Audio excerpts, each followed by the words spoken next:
इतिहास गवाह है कि ऐसे बड़े मौके आए कि सूबा सरकारां ने सेंटर के आदेशों को नकारिया सिरे तो, चाहे वो अपनी डेमोक्रेटिक ताकत जी लोगों ने उन्होंने दी है वो वरत के, चाहे उन्होंने चुने नुमाइंदियां ने लोगों की ताकत वरत के, चाहे जी विधान ने सूबा सरकारों को ताकत दी है वो वरत के सिरे तो सेंटर दियां हदायतों को लागू नहीं होने दिता। चाहे कावेरी रिवर वाटर इशूज होवे, चाहे SYL का मुद्दा होवे, स्टेट खड़े रहे ने और खड़ के आवाज बुलंद की है और कहा कि असी नहीं मानते और सिरे तो नकारते हैं और अपनी सरजमीन पर यह लागू नहीं होने देते। CA NRC ये कानून भी सेंटर ने बड़ा रीसेंटली पास करके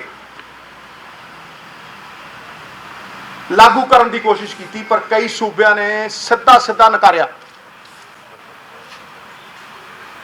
और लागू नहीं होने देता। साडे कोल बहुत वड्डे ग्राउंड ने, नॉट ओनली टू डिफाई, सिर्फ डिफाई नहीं करना बट टू डिनाई, बहुत वड्डे ग्राउंड ने। यह पहला भी होया और हुण भी होना चाहिए, क्योंकि जिहड़े कानून ने ये अनकॉन्स्टिट्यूशनल ने, एक इलीगल ने, दो ये सूबियां दे कानून बनाउण दे अधिकार दे उत्ते एक बहुत बड़ा अटैक। ये साडे पुरखियां दे दिते फैडरल स्ट्रक्चर दे उत्ते बहुत बड़ा अटैक है। ये ठीक है कि अज पंजाब ने और राजस्थान ने अमेंडमेंट करके इन्हां कानूनों का पुरजोर विरोध किया, होना चाहिए, शलाघायोग। लेकिन सानू पंजाब के 3 करोड़ लोगों ने जिहड़ी डेमोक्रेटिक पावर दी है, उन्हां दियां एस्पिरेशनस नू मीट करने वास्ते कुछ होर मजबूत ठोस कदम चुकण की जरूरत है।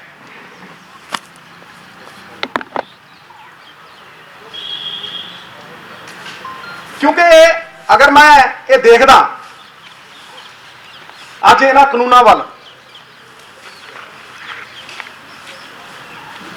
तो मैं उस हदायत भी देखदा जिहड़ी तारीख ने और इतिहास ने साडे गुरुआं ने, पीरां ने, पैगंबरां ने सानू दित्ती। तारीख ने सदा ही सिख कौम को दिया है ये पैगाम कि हक मांगना तौहीन है, हक छीन लिया जाए।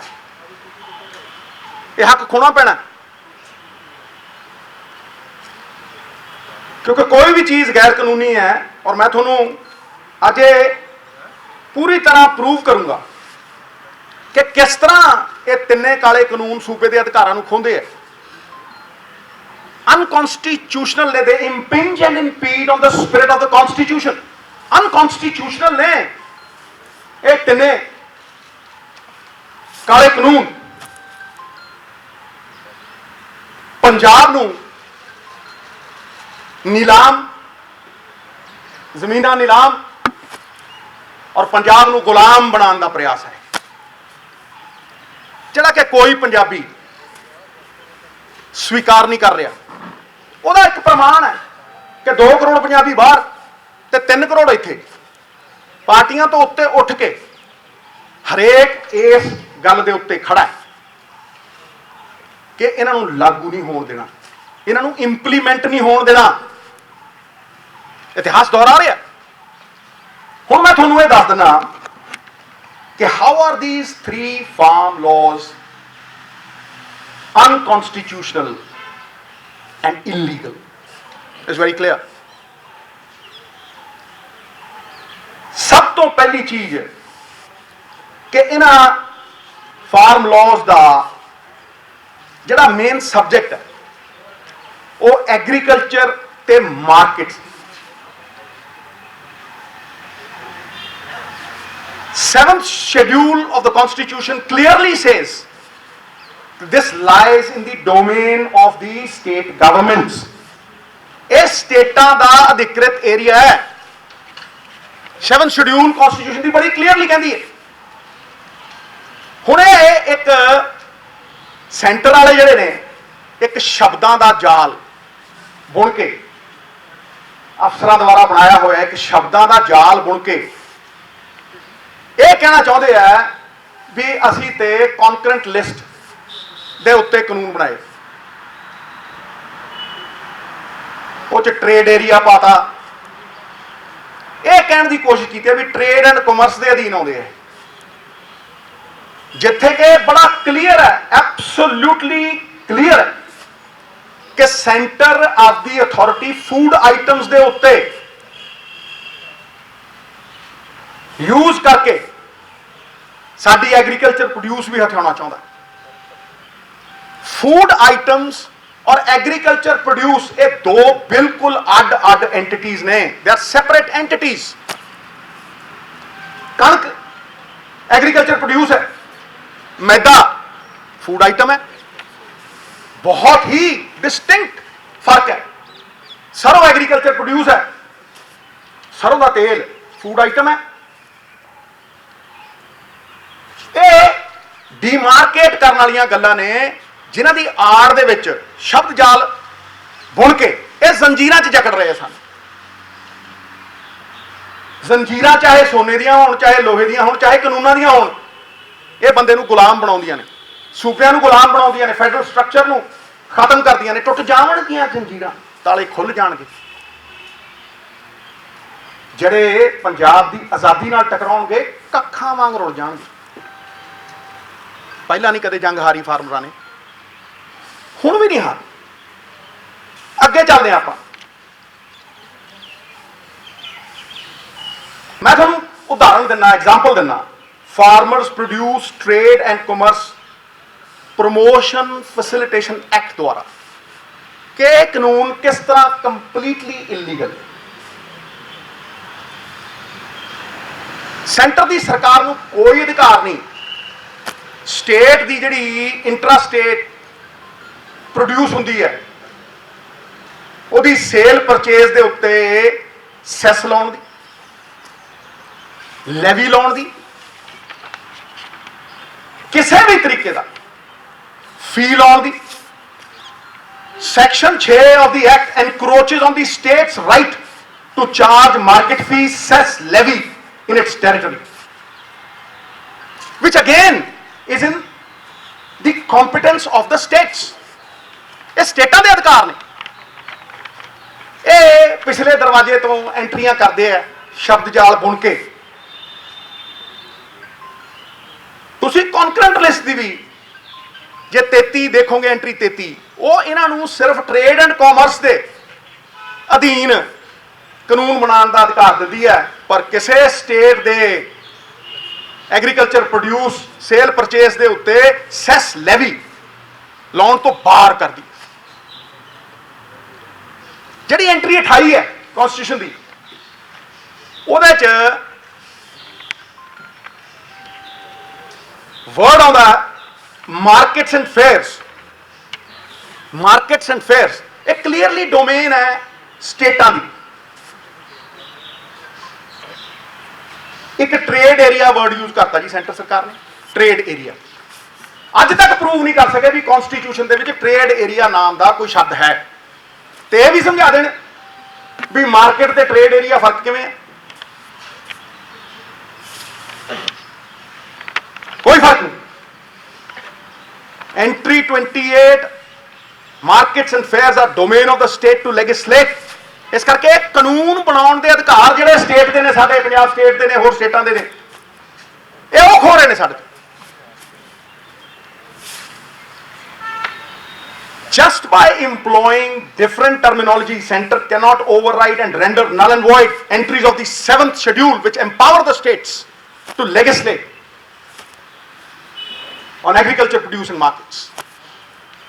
इस करके साडे कोल इनफ ग्राउंड है, इनफ ग्राउंड टू से कि असीं सिरे तो निकाल दें, इन्हां नूं लागू नहीं होण दिंदे। ठीक है, ਅਸੀਂ कॉन्स्टिट्यूशनल हैड्स ਕੋਲ अमेंडमेंट भेजी है, गवर्नर पंजाब उन्होंने राही प्रेसिडेंट ऑफ इंडिया, पर तुसी मैनू दसो वो करन या ना करन, आपदा मुकद्दर उन्होंने हथ है, ते ताही लागू होंदियां ने अमेंडमेंट्स जे सेंटर एक कानूनां नूं विड्रॉ कर दी या प्रेसिडेंट एक्सेप्ट कर ले। हुणे ते उन्हां दा प्रेरोगेटिव है ना, वो करन या ना करन। And maybe is not a good situation to be in this situation जिथे साडे शेरां वर्गे पंजाबी शहादतां दे रहे ने और सड़कों के उत्ते ने, जिनके मत से बनती हैं सरकारें, वो दर दर भटक रहे सड़कों पे बेचारे। गलत है। और सानू इन्हां ग्राउंड्स के उत्ते उच्ची सुच्ची आवाज के नाल नकार देना चाहिए और कह देना चाहिए कि असी अपना डेमोक्रेटिक राइट जिहड़ा सानू लोकां ने दिता है इलैक्शन जिता के, विधानिक हक, उन्होंने इस्तेमाल करके इनू अगे ले जाके नकार दें, सिरे तो नकार दें।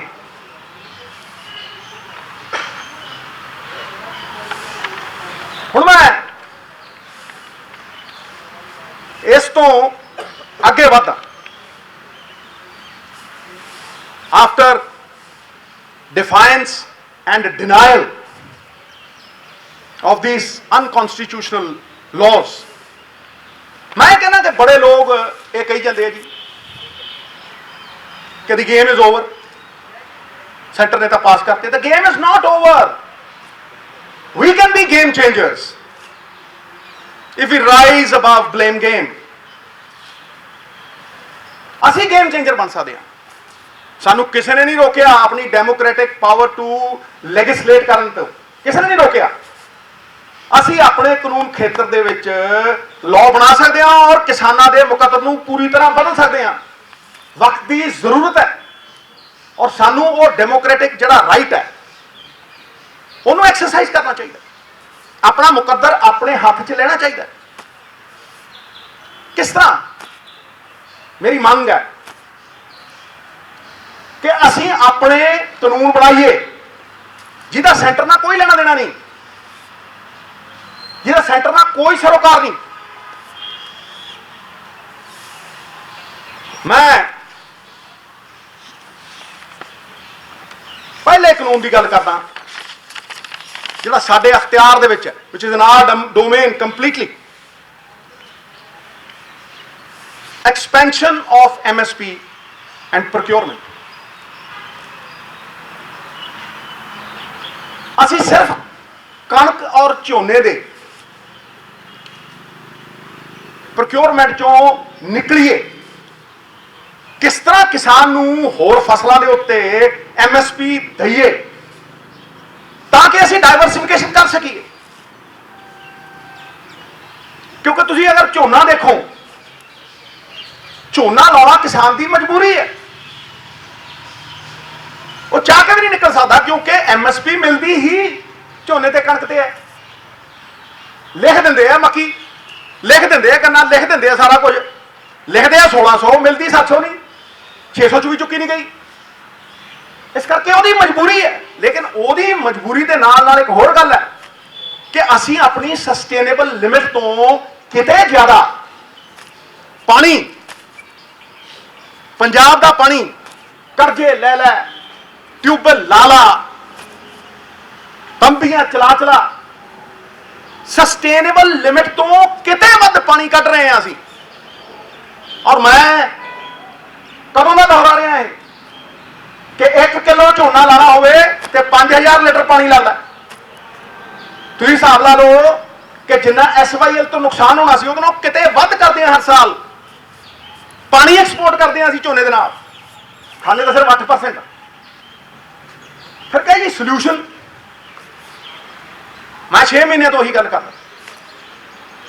6 ਮਹੀਨਿਆਂ ਤੋਂ ਮੈਂ ਇਸ ਡਾਈਵਰਸਿਫਿਕੇਸ਼ਨ ਦੀ ਗੱਲ ਕਰਦਾ, ਪਾਣੀ ਬਚਾਉਣ ਦੀ ਗੱਲ ਕਰਦਾ ਤੇ ਇਹ कहना हमेशा भी अगर मान लो तो हार है और अगर बदलने की ठान लो तो जीत है। ये पक्की जित है। और मैं तुहानूं दसदा किवें। पहला तो मैं बड़ा क्लीयर हाँ, अज दे दिन अगर असी लैजिसलेट करिए तो असी दालां ते ऑयल सीड्स के उत्ते MSP दे सकते। क्लीयर सीधा। नाले डाइवर्सिफिकेशन हो, नाले पानी बचू, नाले किसान नूं झोने ते कणक तो इलावा कुछ उगाउण दा विकल्प मिलू। किदां? ओ महाराज मार्कफेड ते पंसब तो अगर तुसीं प्रोक्योर कराओ, मार्कफेड ते पंसब तो, और तुसीं दालां दे वास्ते ऑयल सीड्स दे वास्ते तुसीं किन्ना पैसा बाहरों इंपोर्ट करने लई खर्च रहे हो। ਤੁਸੀਂ ਜਿੰਨੇ ਪੈਸੇ ਦੀਆਂ ਦਾਲਾਂ ਆਟਾ ਦਾਲ ਸਕੀਮ ਵਾਸਤੇ ਵੀ ਬਾਹਰੋਂ ਮੰਗਾਣੇ ਹੋ, ਉਹ ਪੈਸਾ ਸਾਈਡ ਤੇ ਰੱਖ ਲਓ, ਰੱਖ ਲਓ ਸਾਈਡ ਤੇ ਕਹੋ ਇਹ ਤੇ MSP ਦਿਆਂ। ਉਸੇ ਦਿਨ ਸ਼ੁਰੂ ਹੋ ਜੂ। ਨਾਲ ਦੇ ਤੁਸੀਂ ਸੂਬੇ ਨੂੰ ਦੇਖ ਲਓ, ਹਰਿਆਣਾ ਤਿਲਾਂ ਨੂੰ ਪ੍ਰੋਕਿਓਰ ਕਰਦਾ, ਤੇਲ ਬਣਾ ਕੇ ਵੇਚਦਾ। ਜਿੰਨਾ ਮਰਜ਼ੀ ਕਰ ਲਓ, ਪੰਜਾਬ ਨੇ ਤਾਂ ਸਿਖਾਇਆ ਦੁਨੀਆ ਨੂੰ। ਪੰਜਾਬ ਤੇ ਅੱਜ ਵੀ ਟੌਰਚ ਬੀਰਰ ਹੈ, हर थां ते जुल्म ते लड़दा, जदों सब तो अगे लड़दा अलख जगाउंदा। ते ये ते सिखाई असीं है, ऋग्वेद दे टाइम दी खेती असीं सिखाई है। ये टॉर्च बेयरर्स बाबे नानक दा किता सी, उन्हें सिखाया सानू। अपने हथी अपना आपे ही काट समारी। मैं वो ही सिखा ते मैं ये पहली गल ये कर रहा।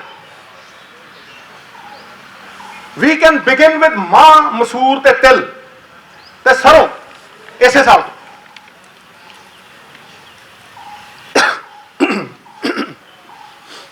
सितंबर दे विच मैं सब्जियां की गल की। सितंबर 6 महीने पहले, हुण होर भी करते बहुत चंगी गल, मैं स्वागत करता। पर मैं ये पहले दे विच क्यों नहीं ऐड किया? क्योंकि एक सिस्टम है, एक प्रोसीजर।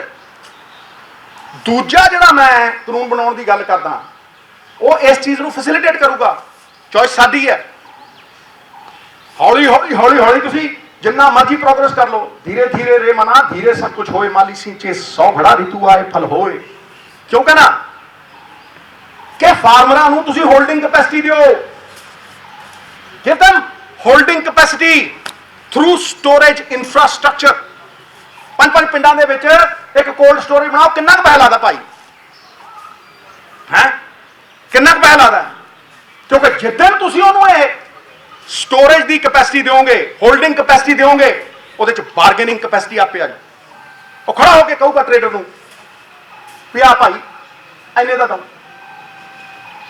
पेरिशेबल कमोडिटीज ने ये, उहदे कोल स्टोरेज कैपेसिटी नहीं है। दवे सरकार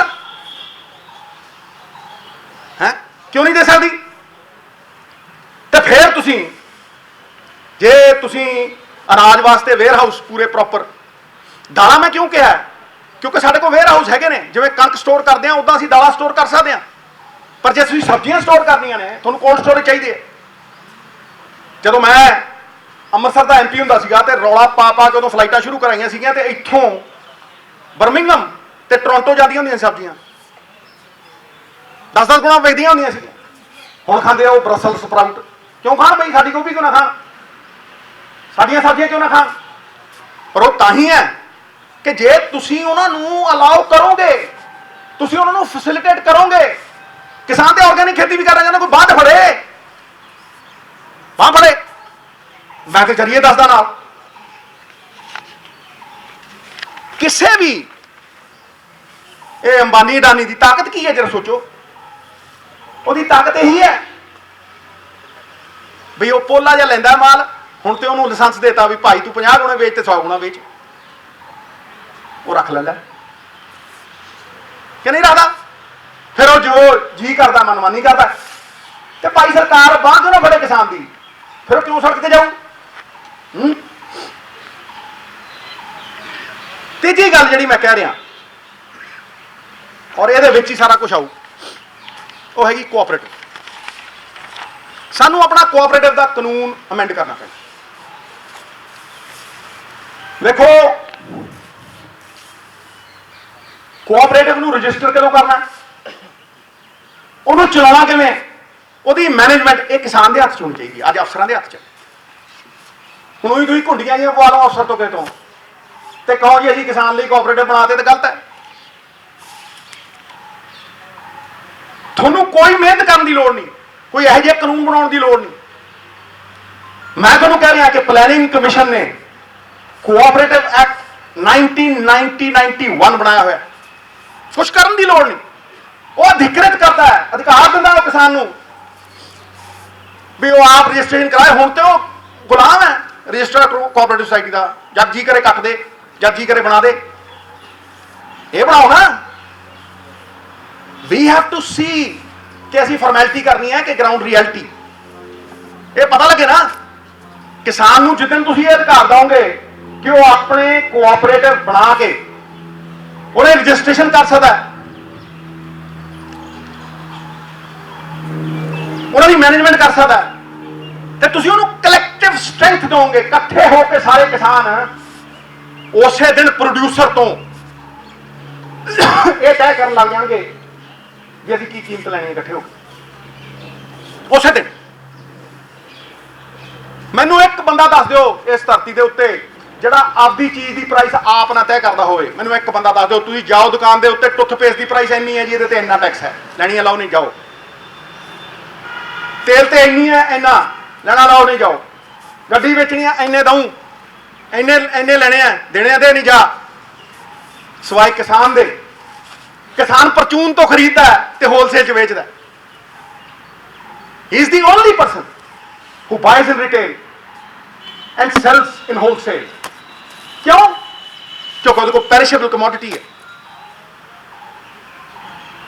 ਉਹ ਇੱਕ ਦਿਨ ਨਹੀਂ ਰੱਖ ਸਕਦਾ। ਉਹਨੂੰ ਕਿਹਾ ਜਾਂਦਾ ਦੇਣੀ ਹੈ, ਦੇ ਨਹੀਂ ਨਾ, ਉਹ ਕਿੱਦਾਂ ਰੱਖ ਲੂ। ਮੈਂ ਤੁਹਾਨੂੰ ਐਗਜ਼ਾਮਪਲ ਦਿੰਦਾ ਮਹਾਰਾਜ, ਇਹ ਸਾਰਿਆਂ ਨੂੰ ਇੱਕ ਇੱਕ ਬੰਦੇ ਨੂੰ ਸਮਝ ਆਊ। ਜਦੋਂ ਸੀਜ਼ਨ ਹੁੰਦਾ ਤੇ ਉਹ ਟਮਾਟਰ ਲੈ ਕੇ ਮਾਰਕੀਟ 'ਚ ਜਾਂਦਾ, ਉਹ ਟਮਾਟਰ 3 ਰੁਪਏ ਨੂੰ ਵਿਕਦਾ। ਉਹ ਕਹਿੰਦਾ ਯਾਰ 4 ਦੇ ਦੇ, 5 ਦੇ ਦੇ। ਉਹਨੂੰ ਪਤਾ ਹੈ ਵੀ ਅਗਲੇ ਦਿਨ ਗਲ ਜੂ ਟਮਾਟਰ, ਕੋਲਡ ਸਟੋਰੇਜ ਮੇਰੇ ਕੋਲ ਹੈ ਨਹੀਂ। ਉਹ ਟਮਾਟਰ ਉਹ ਤੋਂ 3 ਰੁਪਏ ਦਾ ਲਿੱਤਾ ਜਾਂਦਾ, ਉਸੇ ਦਿਨ ਪਰਚੂਨ ਤੇ 25 ਰੁਪਏ ਦਾ ਵਿਕਦਾ। ਤੇ ਜੇ ਮਹੀਨੇ ਇੱਕ ਬਾਅਦ ਜਾਂ ਡੇਢ ਬਾਅਦ ਜਾਂ 2 ਬਾਅਦ ਉਹਨੇ ਟਮਾਟਰ ਲੈਣਾ ਹੋਵੇ, ਉਹ ਪਰਚੂਨ ਦੀ ਦੁਕਾਨ ਤੋਂ 65 ਦਾ ਖਰੀਦਦਾ। ਆ ਭਾਈ 3 ਰੁਪਏ ਦਾ ਟਮਾਟਰ ਉਹ 65 ਦਾ ਖਰੀਦਦਾ। ਇਹਨੂੰ ਕੌਣ ਇਨਸਾਫ ਕਹੂ? ਫਿਰ ਕਿਉਂ ਨਾ ਉਹ ਇਹ ਕਹੂ ਵੀ ਮੇਰੀ ਮਿਹਨਤ ਕੋਈ ਹੋਰ ਖਾਈ ਜਾਂਦਾ ਹੈ। ਜੇ ਤੁਸੀਂ ਕੋਈ ਗੱਲ ਨਹੀਂ, ਆਪਣੇ ਤੇ ਨਹੀਂ ਕਰਦਾ, ਫਿਕਰ ਨਾ ਕਰ, ਆਪਾਂ ਚੰਗਾ ਕੰਮ ਕਰ ਰਹੇ ਤੇ ਗਿਰੀ ਨਹੀਂ ਸਕਦਾ। ਤੁਸੀਂ ਅਡਾਨੀ ਨੂੰ ਸਟੋਰੇਜ ਦਿੰਦੇ ਹੋ ਸੈਂਟਰ ਦੀ ਜ਼ਮੀਨ ਦੇ ਉੱਤੇ। ਮਿੱਤਰੋ, ਸੈਂਟਰ ਦੀ ਜ਼ਮੀਨ ਦੇ ਉੱਤੇ ਅਗੇ ਕੀ ਕਿ ਜਦੋਂ FCI ਡਿਸਬੈਂਡ ਹੋ ਜੂਗੀ, ਕਰਜ਼ਾ ਉਹਦੇ ਤੇ ਆਪ ਚੜਾਇਆ, ਕਿ ਜਦੋਂ FCI ਖਤਮ ਹੋ ਜੂ, ਹਾਂਜੀ, ਤੇ FCI ਖਤਮ ਹੋਣ ਤੋਂ ਪਹਿਲਾਂ ਹੀ ਅਡਾਨੀ ਸਾਹਿਬ ਉਹਦੇ ਤੇ ਸਾਈਲੋ ਬਣਾ ਰਹੇ ਆ। ਉਹਨਾਂ ਦੀ ਜ਼ਮੀਨ 'ਚ ਉਹਨਾਂ ਦੀ ਬਣਾਈ ਫਿਰਦੇ ਆ। 12 ਲੱਖ ਮੀਟ੍ਰਿਕ ਟਨ ਦੀ ਸਟੋਰੇਜ ਦੇਈ ਫਿਰਦੇ ਆ। ਹੁਣ ਕਹਿੰਦੇ 3 ਸਾਲਾਂ 'ਚ 25 ਲੱਖ ਮੀਟ੍ਰਿਕ ਟਨ ਕਰ ਇਹ ਸਟੋਰੇਜ। ਤੇ ਦੇਖੋ ਤੁਸੀਂ ਸਟੋਰੇਜ ਤੇ ਕੀ ਕਹਿੰਦੇ। ਸਟੋਰੇਜ ਤੇ ਕਹਿੰਦੇ ਆ ਅਡਾਨੀ ਸਾਹਿਬ ਤੁਸੀਂ 5% ਸਟੋਰੇਜ ਕਰੋਗੇ, ਅਸੀਂ ਪੈਸੇ ਤੁਹਾਨੂੰ 100 ਦੇ ਦਿਆਂਗੇ। ਵਾਹ, ਮੈਕਸਿਮਮ ਸਪੋਰਟ ਪ੍ਰਾਈਸ ਤੇ। ਬੱਲੇ ਉਹ ਬੱਲੇ, ਗੰਨੇ ਚੂਪਣ ਨੂੰ ਬਾਂਦਰੀ ਡੰਡੇ ਖਾਣ ਵਿੱਚ ਹੈ। ਪੂਰੀ ਸਟੋਰੇਜ ਤੁਹਾਨੂੰ 5% ਤੁਸੀਂ ਸਟੋਰੇਜ ਕਰੋਗੇ, 100 ਦੇਵਾਂਗੇ ਤੁਹਾਨੂੰ। 5% ਤੁਹਾਡੀ ਸਟੋਰੇਜ ਹੋਊਗੀ, ਤੁਹਾਨੂੰ 100 ਦੇਵਾਂਗੇ। ਤੇ ਕਿਸਾਨ ਨੂੰ ਕਹਿੰਦੇ ਤੈਨੂੰ ਮਿਨੀਮਮ ਸਪੋਰਟ ਪ੍ਰਾਈਸ ਵੀ ਦੇਵਾਂਗੇ। ਠੀਕ ਹਾਂ, ਹਾਂਜੀ। ਤੁਹਾਨੂੰ ਮੈਕਸਿਮਮ ਸਪੋਰਟ ਪ੍ਰਾਈਸ ਦੇਾਂਗੇ, ਕਿਸਾਨ ਨੂੰ ਅਸੀਂ ਮਿਨੀਮਮ ਸਪੋਰਟ ਪ੍ਰਾਈਸ ਨਹੀਂ ਦਿੰਦੇ। ਜਿੱਦਣ ਤੁਸੀਂ ਇਹ ਕਰੋਗੇ ਉਹ ਆਪਣੀ ਫਸਲ ਦਾ ਸਹੀ ਵਾਜਬ ਦਾਮ ਤੈਅ ਕਰਨ ਵਾਲਾ ਹੋ ਜਾਊਗਾ, ਪ੍ਰੋਡਿਊਸਰ ਦੇ ਨਾਲ ਉਹ ਬਾਰਗੇਨ ਕਰੂਗਾ ਵੀ ਹਾਂ ਅਸੀਂ ਇੰਨੇ ਤੇ ਦੇਾਂਗੇ ਜਿੱਦਣ ਤੁਸੀਂ ਇੱਕ ਕੋਆਪਰੇਟਿਵ ਬਣਾ।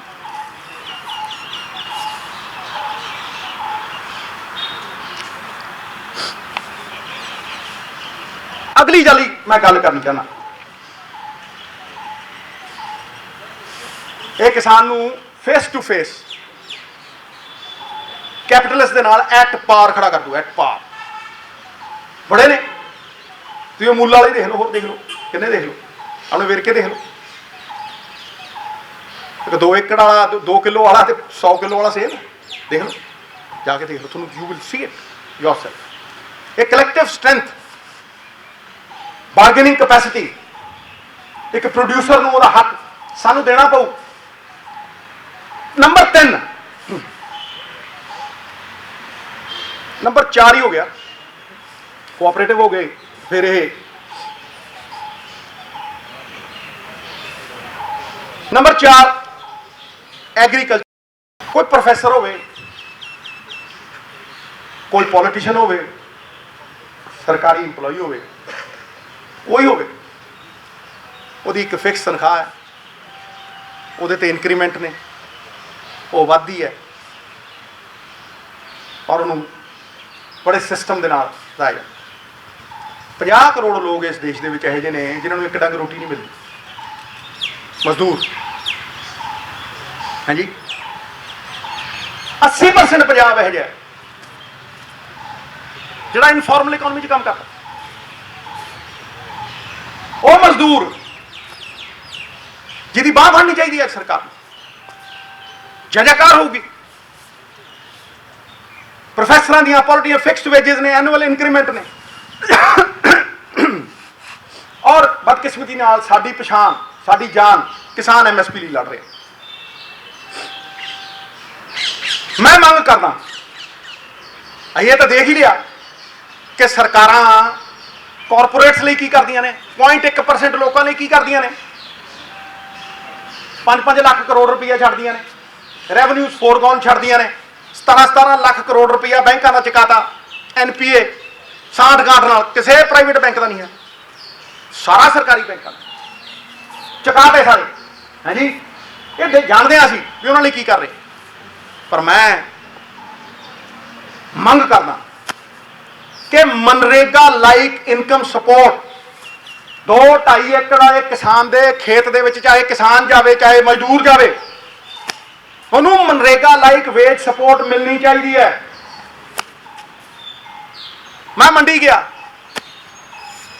ਸਬਜ਼ੀ ਮੰਡੀ, ਮੈਂ ਧਰਾ ਦੀ ਗੱਲ ਕਰਦਾ, ਮੰਡੀ ਗਿਆ, ਉੱਥੇ ਮੰਡੀ ਇੱਕ ਮਜ਼ਦੂਰ ਨਾਲ ਮੈਂ ਗੱਲ ਕੀਤੀ। ਮੈਂ ਕਿਹਾ ਭਾਈ ਤੇਰੀ ਕਿੰਨੀ ਦਿਹਾੜੀ ਹੈ? ਉਹ ਕਹਿੰਦਾ ਜੀ 250। ਮੈਂ ਕਦੋਂ ਤੋਂ ਹੈ? ਉਹ ਕਹਿੰਦਾ ਜੀ ਪਿਛਲੇ 1.5-2 ਸਾਲਾਂ ਤੋਂ 250 ਹੀ ਹੈ। ਮੈਂ ਵਧੀ ਹੈ 5 ਰੁਪਏ 10 ਰੁਪਏ? ਕਹਿੰਦਾ ਨਾ। ਮੈਂ ਦਾਲ ਕਿੰਨੇ ਦੀ ਹੋ ਗਈ? ਕਹਿੰਦਾ ਜੀ 6 ਮਹੀਨਿਆਂ 'ਚ 50 ਰੁਪਏ ਤੋਂ ਦਾਲ 120 ਹੋ ਗਈ ਤੇ 150 ਤੇ ਖੜੂਗੀ। ਕਹਿੰਦਾ ਜੀ ਟਮਾਟਰ ਬਹੁਤ ਵੱਧ ਗਏ। ਕਹਿੰਦਾ ਜੀ ਮਟਰ ਅੱਜ 110 ਨੂੰ ਮਿਲਦਾ ਹੁੰਦਾ ਸੀ ਪਹਿਲਾਂ 10 ਨੂੰ। ਮੈਂ ਕਿਹਾ ਤੇਰੀ ਤਨਖਾਹ ਜਾਂ ਤੇਰੀ ਦਿਹਾੜੀ 250 ਤੋਂ ਕਿਸੇ ਨੇ 260 ਵੀ ਕੀਤੀ ਹੈ? ਕਹਿੰਦਾ ਨਾ। ਮਤਲਬ ਜਦੋਂ ਕੀਮਤ ਵਧਾਈ ਤੁਸੀਂ ਦਾਲ ਦੀ ਦੁੱਗਣੀ, ਤੇ ਜਦੋਂ ਤੁਸੀਂ ਕੀਮਤ ਵਧਾਈ ਮਟਰ ਦੀ 10 ਗੁਣੀ ਤੇ ਹੋਰ ਚੀਜ਼ਾਂ ਦੀ, ਮਿੱਤਰਾਂ ਨਾਲ ਸ਼ੇਰ ਪਾਣੀ ਜਦੋਂ ਤੁਸੀਂ ਉਹ ਕੀਮਤਾਂ ਵਧਾਈਆਂ, ਕਿ ਤੁਸੀਂ ਉਸ ਇਨਫਲੇਸ਼ਨ ਦੇ ਨਾਲ, ਉਸ ਮਹਿੰਗਾਈ ਦੇ ਨਾਲ ਕਿਸੇ ਗਰੀਬ ਦੀ ਜਿਹੜੀ ਦਿਹਾੜੀ ਹੈ ਉਹਨੂੰ ਲਿੰਕ ਕੀਤਾ। It should be linked to inflation. ਤੁਸੀਂ ਅਡਾਨੀ ਦੇ ਸਾਈਲੋ ਲਿੰਕ ਕੀਤਾ। ਲਾ ਦਿਆ ਮੇਰਾ ਕੋਈ, ਮੈਂ ਤਾਂ ਪਹਿਲਾਂ ਦਾ ਬੁਲਾਉਣਾ, ਆਓ ਬੈਠੋ। ਅਡਾਨੀ ਨੂੰ ਜਿਹੜੀ ਪੇਮੈਂਟ ਮਿਲੂਗੀ ਉਹ ਇਨਫਲੇਸ਼ਨ ਦੇ ਨਾਲ ਲਿੰਕ ਹੋਈ ਹੈ। ਉਹ ਇਨਫਲੇਸ਼ਨ ਦੇ ਹਿਸਾਬ ਦੇ ਨਾਲ ਮਿਲੂਗੀ। ਜਿੰਨੀ ਜਿੰਨੀ ਕੀਮਤ ਵਧੂਗੀ ਉਹਨੂੰ ਉਹਦੀ ਸਟੋਰੇਜ ਵੀ, ਬਾਕੀ ਵੀ ਪੈਸੇ ਮਿਲਣਗੇ। ਲੇਕਿਨ ਇੱਕ ਲੇਬਰਰ ਨੂੰ ਨਹੀਂ। ਮੈਂ ਕਿਉਂ ਕਹਿ ਰਿਹਾ? ਮੈਂ ਇੱਕ ਸੱਥ 'ਚ ਬੈਠਾ ਅਟਾਰੀ, ਉੱਥੇ ਇੱਕ ਮੇਰਾ ਵੀਰ ਮੇਰਾ ਹੱਥ ਫੜ ਕੇ ਮੈਨੂੰ ਕਹਿੰਦਾ, ਸਿੱਧੂ ਸਾਹਿਬ ਮੈਂ ਮਟਰ ਲਾਉਣਾ। ਕਹਿੰਦਾ ਜੇ 2 ਰੁਪਏ ਮਟਰ ਦੀ ਲਵਾਈ ਹੈ ਤੇ ਲੇਬਰ ਵੀ ਮੈਨੂੰ 2 ਦੇਣੀ ਕਹਿੰਦੀ, ਮੈਨੂੰ ਬਚਦਾ ਹੀ ਕੁਛ।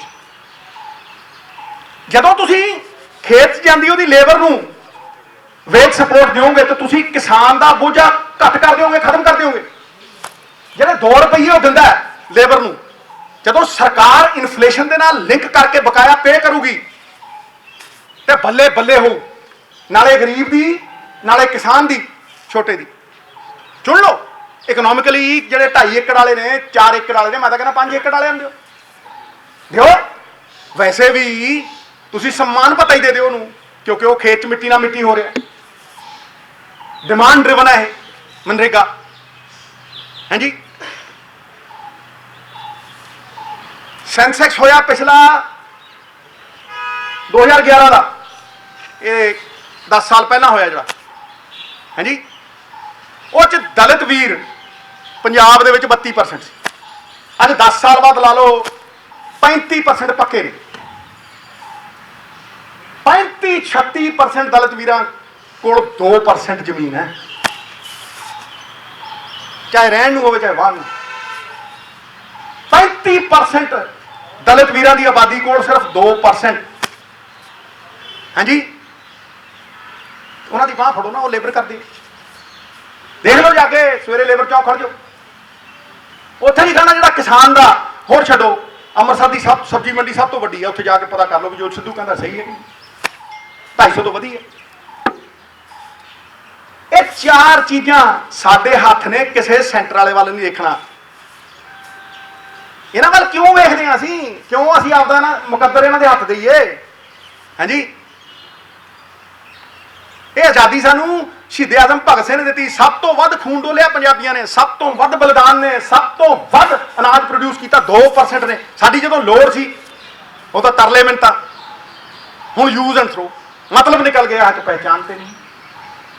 ਮੈਂ ਅਖੀਰ ਦੇ ਵਿੱਚ ਇਹ ਟਿਕਾ ਕੇ ਕਹਿਣਾ,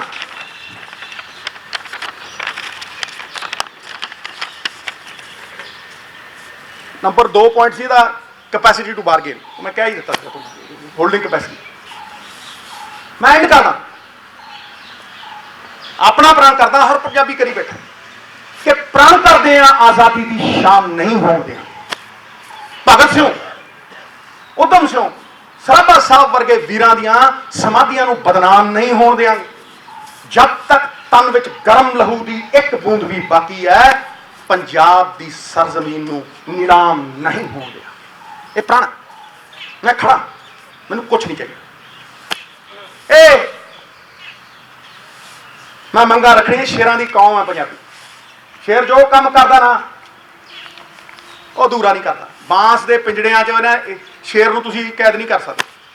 ਉਹ ਜੋ ਕੰਮ ਕਰਦਾ ਪੂਰੀ ਤਾਕਤ ਲਾ ਕੇ ਕਰਦਾ, ਅਧੂਰਾ ਨਹੀਂ ਕਰਦਾ, ਪੂਰਾ ਕਰਦਾ। ਇਸ ਕਰਕੇ ਸ਼ੇਰਾਂ ਵਾਂਗ ਨਿਰਣਾ ਲਈ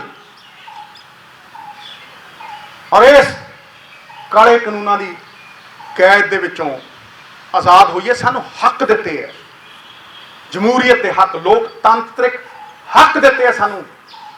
ਪੰਜਾਬ ਦੇ ਲੋਕਾਂ ਨੇ ਆਸ ਦੇ ਨਾਲ ਦੇਖਦੇ ਆ, ਉਮੀਦ ਦੇ ਨਾਲ ਦੇਖਦੇ, ਵਿਸ਼ਵਾਸ ਦੇ ਨਾਲ ਦੇਖਦੇ। ਔਰ ਮੈਨੂੰ ਆਸ ਹੈ ਕਿ ਅਸੀਂ ਜਿਨ੍ਹਾਂ ਨੂੰ ਜਿਤਾਇਆ ਆਸਾਂ ਦੇ ਨਾਲ, ਉਹਨਾਂ ਦੀ ਪਿੱਠ ਨਹੀਂ ਲੱਗਣੀ। ਬੋਲੇ ਸੋ ਨਿਹਾਲ, ਸਤਿ ਸ੍ਰੀ ਅਕਾਲ। ਥੈਂਕ ਯੂ ਵੈਰੀ ਮਚ, ਬਹੁਤ ਬਹੁਤ ਸ਼ੁਕਰੀਆ। ਆਪਣੀ ਸਰਕਾਰ ਨੂੰ ਦੇਖੋ ਸਰ, ਪਹਿਲੀ ਗੱਲ ਤਾਂ ਐਤਕੀ CLP ਹੋਈ ਨਹੀਂ ਸੀ। ਮੈਂ ਤੇ ਬੈਠਾ ਹੀ ਹਾਂ, ਜਦੋਂ ਬੁਲਾਉਂਦੇ ਆ ਮੈਂ ਹਮੇਸ਼ਾ ਹੀ ਜਾਣਾ। ਮੇਰੇ ਤਾਂ ਪ੍ਰਪੋਜ਼ਲ ਬੰਦ ਕਮਰਿਆਂ 'ਚ ਵੀ ਨੇ, ਖੁੱਲ੍ਹੇ ਆਮ ਵੀ ਨੇ, ਹਰ ਥਾਂ 'ਤੇ ਦਿੱਤੇ ਆ। ਭਾਵੇਂ ਮਤਲਬ ਤੁਸੀਂ ਹੁਣ ਗੱਲ ਨੂੰ ਘੁਮਾਈਓ ਨਾ ਕਿਸੇ ਹੋਰ ਪਾਸੇ ਨਾਲ ਜਾਈਏ। ਦੇਖੋ ਮੈਂ ਤੇ ਪ੍ਰਪੋਜ਼ਲ, ਚਾਹੇ ਮਾਈਨਿੰਗ ਹੋਵੇ, ਚਾਹੇ ਕੋਈ ਪ੍ਰਪੋਜ਼ਲ, ਮੈਂ ਤਾਂ ਮੈਨੂੰ ਲੱਗਦਾ 100 ਪ੍ਰਪੋਜ਼ਲ ਦਿੱਤੇ। ਦੇਖੋ ਜਿਨ੍ਹਾਂ ਨੇ ਨਿਰਣੇ ਲੈਣੇ ਆ, ਮੇਰੀ ਦੇਖੋ ਅਸੀਂ ਤੇ ਮੰਗ ਹੀ ਕਰ ਸਕਦੇ ਹਾਂ। ਹਰੇਕ ਪੋਲੀਟੀਸ਼ੀਅਨ ਮੰਗ ਕਰਦਾ, ਕੋਈ ਚਿੱਠੀ ਲੈਂਦਾ, ਕੋਈ ਕੁਛ ਕਰਦਾ। ਇਸ ਕਰਕੇ ਅਸੀਂ ਵੀ ਨੀਵੇਂ ਹੋ ਕੇ, ਨਿਮਾਣੇ ਹੋ ਕੇ ਮੰਗ ਕਰਦੇ। ਸਰ ਇਹਦਾ ਕੋਈ ਬਲੂ ਪ੍ਰਿੰਟ ਦਿੱਤਾ ਤੁਸੀਂ ਡਿਵਰਸਿਫਿਕੇਸ਼ਨ ਦਾ ਕੋਈ? ਮਹਾਰਾਜ ਮੈਂ ਹਰ ਬਲੂ ਪ੍ਰਿੰਟ ਦਿੱਤਾ, ਤੁਸੀਂ ਮੇਰੇ ਚੈਨਲ ਦੇ ਉੱਤੇ ਦੇਖ ਲਓ, ਹਰ ਥਾਂ ਤੇ ਚੱਲਦਾ ਉਹ। ਇਹ ਸਰ ਪੰਜਾਬ 'ਚ ਕਿਹੜੇ ਜ਼ਿਲ੍ਹੇ ਤੋਂ ਸ਼ੁਰੂ ਕਰਨਾ? ਮੇਰੀ ਗੱਲ ਨੂੰ ਸੁਣੋ, ਮੇਰੀ ਬੜੇ ਧਿਆਨ ਨਾਲ ਗੱਲ ਨੂੰ ਸੁਣੋ। ਹਰੇਕ ਚੀਜ਼ ਮੈਂ ਹੀ ਨਹੀਂ ਕਰੀ ਜਾਣੀ। ਇੱਕ ਗੱਲ ਨੂੰ ਸਮਝੋ ਕਿ ਜਦ ਤੱਕ ਸਰਕਾਰ ਇਹਦੇ 'ਚ ਇੰਟਰਸਟ ਦਿਖਾਊਗੀ ਮੈਨੂੰ ਕਹਿਣਗੇ ਮੈਂ ਪਟਾਕ ਦੇਣੇ ਦੇ ਦੂੰ, ਔਰ ਕੋਈ ਉਹਨੂੰ ਚੈਲੰਜ ਕਰ ਦੂਗਾ ਤਾਂ ਮੈਨੂੰ ਕਹਿ ਦਿਓ। ਮੈਨੂੰ ਦੇਖੋ ਇੱਕ ਗੱਲ ਨੂੰ ਸਮਝ ਲਓ, ਇਹ ਤੇ ਮੈਂ ਸੁਝਾਅ ਵੀ ਦੇ ਰਿਹਾ, ਮੰਗ ਵੀ ਕਰ ਰਿਹਾ, ਔਰ ਇਹਨੂੰ ਆਪਾਂ ਕਿਸੇ ਹੋਰ ਪਾਸੇ ਨਾਲ ਲਿਜਾਈਏ, ਜੋ ਮੈਂ ਕਿਹਾ ਉਹਦੇ ਤੇ ਖੜੀਏ। ਇਸੇ ਕਰਕੇ ਮੈਂ ਸਵਾਲਾਂ ਦੇ ਜਵਾਬ ਦੇਣ ਤੋਂ ਕਰਾਉਣਾ, ਕਿਉਂਕਿ ਮੈਂ ਆਪਣੇ YouTube ਚੈਨਲ ਦੇ ਉੱਤੇ ਇਹ ਗੱਲਾਂ ਅੱਜ ਦੀਆਂ ਨਹੀਂ ਕਰਦਾ। ਇਹ ਸੈਪਟੈਂਬਰ 'ਚ ਕਿਹਾ ਸੀ ਮੈਂ ਸਬਜ਼ੀਆਂ ਸਟੋਰੇਜ ਕਪੈਸਿਟੀ ਐਗਰੀਕਲਚਰ ਤੇ ਕੀ ਕਹਿਣਾ ਚਾਹੀਦਾ, ਸਭ ਕੁਝ ਆਨਲਾਈਨ ਔਨ ਰਿਕਾਰਡ ਪਿਆ, ਸਿੱਧੂ ਸਾਹਿਬ ਔਨ ਰਿਕਾਰਡ। ਖੇਤੀਬਾੜੀ ਨੀਤੀ ਬਣਾਈ ਸੀ 3 ਸਾਲ ਪਹਿਲਾਂ, ਉਹਦਾ ਖਰੜਾ ਹਜੇ ਤੱਕ ਨਹੀਂ ਦਿਖਾਇਆ ਵੀ ਕੀ ਬਣਾਇਆ। ਦੇਖੋ ਕੀ ਭਾਜੀ, ਬਣਾਇਆ। ਅਸੀਂ ਦੇਖੋ ਮੇਰੀ ਗੱਲ ਨੂੰ ਸੁਣੋ, ਅਸੀਂ ਇੱਕ ਦਾਇਰੇ 'ਚ ਬੰਨੇ ਹੋਏ ਹਾਂ, ਅਨੁਸ਼ਾਸਨ 'ਚ ਬੰਨੇ ਹੋਏ ਹਾਂ। ਜਿਹੜਾ ਹੱਕ ਕਮੇਟੀ ਦੀ ਰਿਪੋਰਟ ਮੈਂ ਚੇਅਰਮੈਨ ਸੀ, ਨਾਲ ਮਨਪ੍ਰੀਤ ਭਾਜੀ ਸੀ, 2-3 ਵਜ਼ੀਰ ਸੀ, ਪੂਰੀ ਦਿੱਤੀ ਹੋਈ ਆ। ਹੁਣ ਤੁਹਾਡੇ ਥਰੂ ਤੁਹਾਨੂੰ ਦੇ ਸਕਦਾ ਮੈਂ। ਸਰਕਾਰ ਦੇ ਦੇਖੋ ਇਹ ਗੱਲ ਮੈਂ ਇਹਦਾ ਜਵਾਬ ਨਹੀਂ ਦੇਣਾ ਚਾਹੁੰਦਾ, ਕਿਉਂਕਿ ਫਿਰ ਤੁਸੀਂ ਦਿੱਲੀ ਦੀਆਂ ਬਰੂਹਾਂ ਤੇ ਕਿਸਾਨਾਂ ਨੂੰ ਬੈਠਣ ਨੂੰ ਬੜੇ ਦਿਨ ਹੋ ਗਏ। ਕੇਂਦਰ ਦੀ ਸਰਕਾਰ ਦੀ ਮਨਸ਼ਾ ਕੀ ਲੱਗਦੀ ਤੁਹਾਨੂੰ? ਕੇਂਦਰ ਦੀ ਸਰਕਾਰ ਦੀ ਮਨਸ਼ਾ ਦੱਸੀ ਨਹੀਂ ਮਿੱਤਰ। ਇਹ ਮਤਲਬ ਕੀ ਕਰ ਰਹੇ ਹੈ? ਇਹ 90% ਲੋਕਾਂ ਨੂੰ ਮਾਰ ਕੇ ਲੜਾਈ, ਮੈਂ ਪਹਿਲੇ ਦਿਨ ਕਿਹਾ ਸੀ ਉੱਥੇ ਮਲੋਵਾਲ ਕਿਹਾ ਸੀਗਾ, ਇਹ ਲੜਾਈ ਕਿਤੇ ਇਕੱਲੇ ਕਿਸਾਨ ਦੀ ਹੈ, ਕਿਸਾਨ ਤੇ ਟਾਰਚ ਬੇਰਰ ਹੈ, ਇਹ ਲੜਾਈ ਤੇ ਸਾਰੇ ਹਿੰਦੁਸਤਾਨ ਦੀ ਹੈ। ਇਹਦੇ 0.1% ਲੋਕਾਂ ਨੂੰ ਵੀ ਦੇਖੋ ਰਿਟੇਲ ਅੰਬਾਨੀ ਨੂੰ ਦੇਤੀ, ਸਾਰੀ ਸਟੋਰੇਜ ਵਾਧਿਓ ਲੈ ਕੇ ਐਂਡ ਤੱਕ ਸਾਰੀ ਦੀ ਸਾਰੀ ਸਟੋਰੇਜ ਸਟੇਟਾਂ ਦੀ ਐਫਸੀ ਮਾਰਤੀ, ਸਾਰੇ ਸਰਕਾਰੀ ਅਦਾਰੇ ਮਾਰ ਕੇ ਦੇਈਏ। ਸਰ ਭਾਜੀ ਤੁਹਾਨੂੰ ਲੱਗਦਾ ਹੈ ਕਰਦੇ ਰਹੇ। ਟਵੀਟ ਕਰਦੇ